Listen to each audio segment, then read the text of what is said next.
Mpho, you've got an interesting story. So tell me a little bit first about your background. Where are you from? What brings you here? Okay, so I grew up in a family of four, well, five, being the youngest one.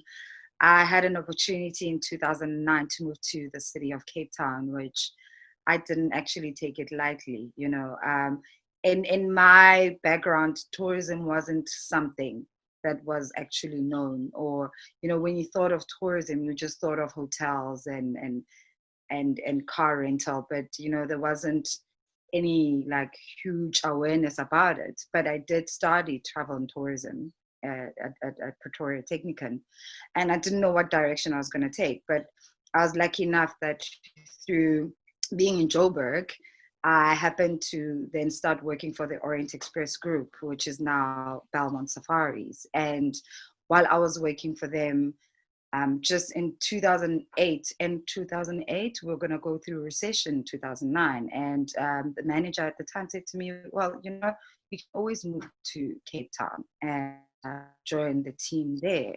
Do you think about it? And I was like, well, I have nothing to lose, and I've never lived anywhere else except for Johannesburg. So I packed my life away and I moved to the city of Cape Town, and I've been there ever since. And obviously that gave me a big opportunity now to explore this travel world, because my experience at the time when I was still in Joburg was very limited on what I used to do. I worked as a reservations consultant, and that was all I knew. I didn't realize how big this whole industry is, and what the different opportunities are out there until I made that move. So, and it also meant, Cape Town was completely different. It was a culture shock, first of all. It was also a place where I didn't know anyone. So I had to first adapt to the way of Cape Town, make friends from scratch, which luckily I managed to. And I can safely say that over the years, I've had a good base, ever since that 1st or 3rd of January when I arrived in 2009. And now I'm here, and I don't think I'm going to go anywhere. But in terms of the industry itself, I've been lucky to be exposed to different parts of it. And, I've dealt with quite a number of international brands. And, I've grown. Like every opportunity that I've embarked on it was a stepping stone for me. I got to learn more about the ins and outs of this industry. And and I'm still learning, I'm still growing. But we're here now. Why were you feeling despondent? What was the source of the despondent? So obviously here it goes. So with the company that I was working for, the owner and rightfully so decided they were going to close shop. So they closed shop. So I knew by the 15th of March that there was no more a job for me. And at that time, obviously everybody else stopped hiring. So there was no other opportunity. It was, we're shutting down. And a part of me still believed that there's going to be some turnaround in this. I can still maybe find another job, because I'm going to need money to sustain myself. I'm going to need, I was essentially told that the end of March is the last salary I'll receive, while everybody else started all these organizations. So there were Facebook groups that started, being prominent about saving the industry. It was great to listen, but also because of where I was in terms of, I'm scared, first of all, how I'm going to make it through however long this is going to take. I didn't actually realize the implications of it all. Closing borders meant, no business coming in, but also with with all the restrictions of people traveling inside of a country meant another, big hurdle as well. It felt like all the doors were shutting, and they were probably going to shut for good. So it was a scary time, but I also had nobody else who could actually understand what was going through, because everybody else was making a noise around me. It was really hectic. Every story you heard was even worse. And so I just got despondent, and I thought to myself, maybe this is the time where I pack that whole, I've been in the industry for long, and just look for, go a different direction altogether. here you Yeah. are, travel and tourism. So what the hell happened?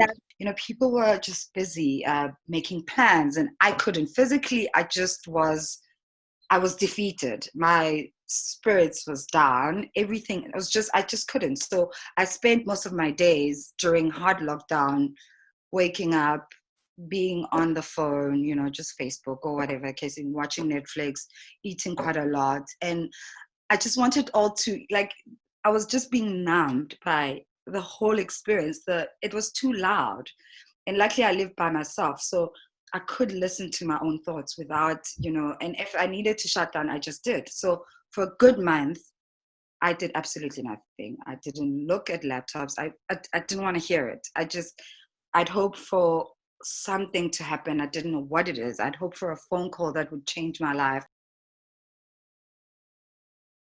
A good friend who I met through Rudy just randomly texted me, like a WhatsApp, oh, hey, how you doing, Paul? And I was like, I'm good, but I'm also not good.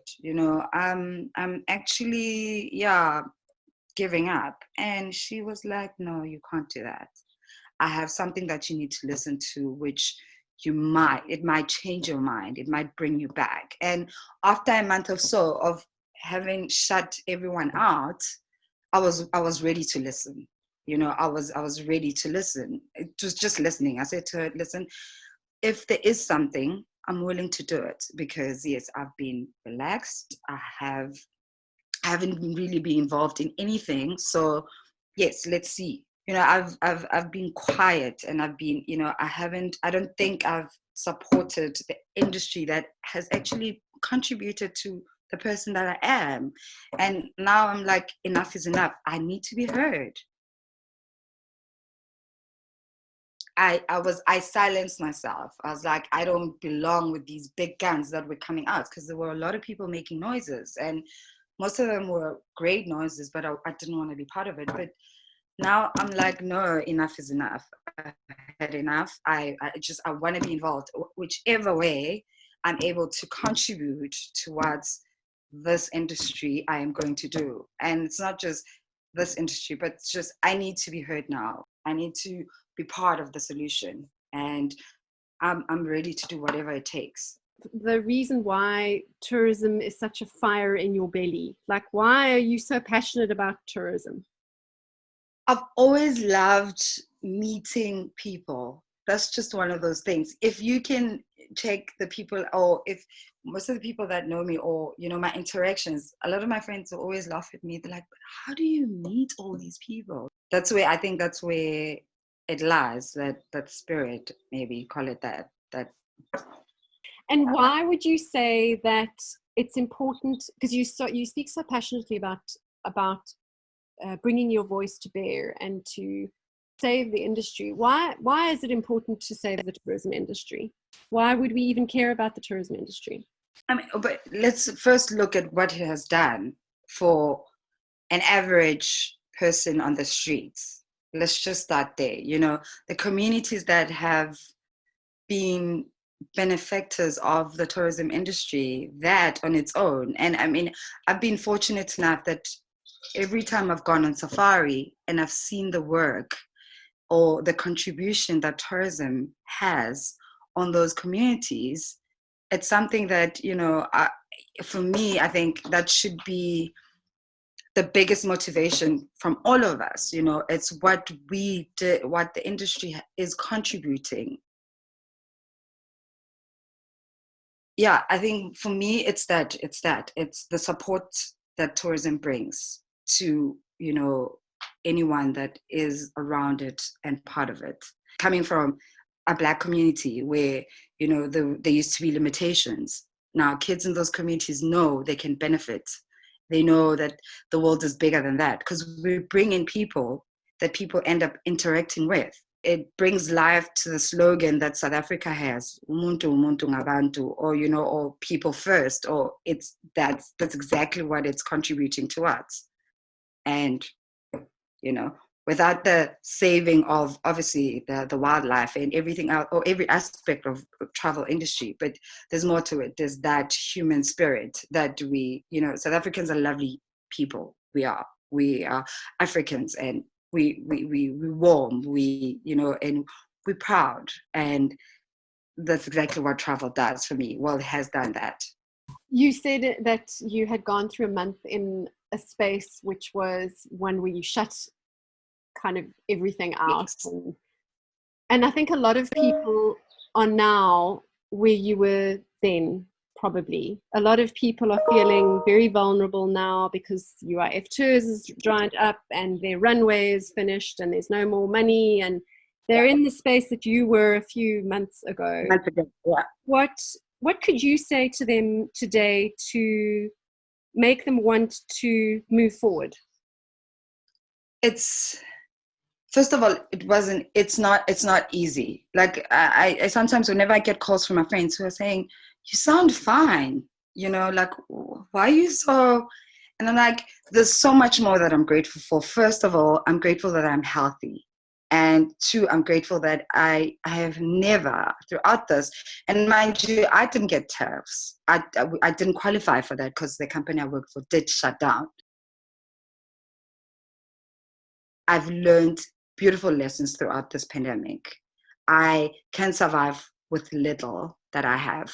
I just, and for me, that has been the important lesson. It's, I can make things stretch and they can work. And you in a dark space, but as soon as you are willing to listen to, or, to invite people to your space again, it can change you. It can allow you opportunity to be part of that community again. If we reach out, because that's the thing, somebody did reach out to me, and that's exactly what I want to do. I want to start reaching out as well, because then that will somehow help. It's not going to be easy. Right now, like you're saying, people are scared. I was too. I still am, because sometimes I don't even know how I'm going to pay my rent. But some reason, something does come up, because people have reached out, and I'm also like, okay, I'm open now. Let's fix this. Let me be part of it. I don't need to be given anything back. It's not, it's me getting out there and say, you know what, I want to be counted as well. There is hope. There is hope. Doesn't seem that way right now, but it takes an individual to be, to open themselves up